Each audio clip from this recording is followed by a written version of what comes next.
Shooting me with words, but I won't let them bruise. Even though it hurts, I won't show it to you. 'Cause it will ricochet, I won't let it bite. I will look at you and tell you that I'm alright. Like a ricochet, it will come back to you. Let me tell you, no, because my eyes are open, your words will keep bouncing away. And even if you're trying to hurt me, my skin's getting thicker each day. I don't know how you fall asleep at night, knowing that your words are hurtful, it's just not right. No, because my eyes are open, your words will keep bouncing away. Like a ricochet, like a ricochet, like a ricochet, like a ricochet.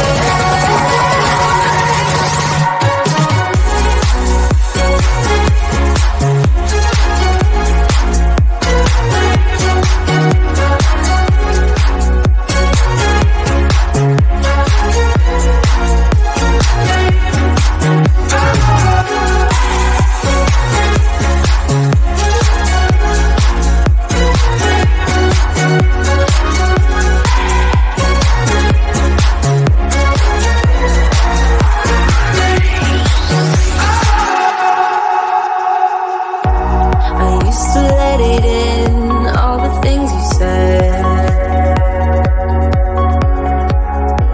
You try to turn me into somebody else, but it will ricochet, I won't let it bite. I will look at you and tell you that I'm alright. Like a ricochet, it will come back to you. Let me tell you, no, because my eyes are open, your words will keep bouncing away.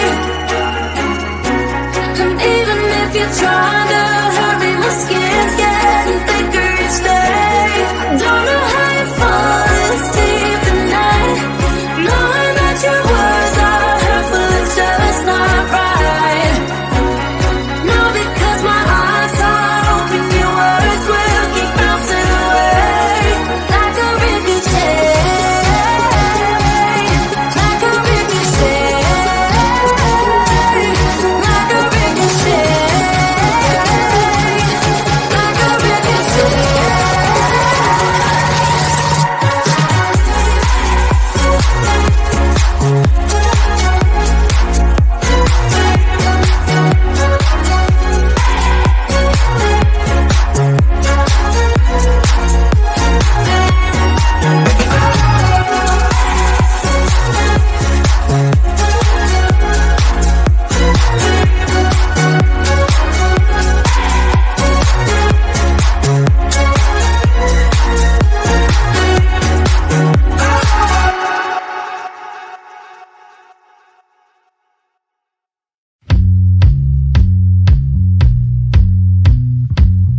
の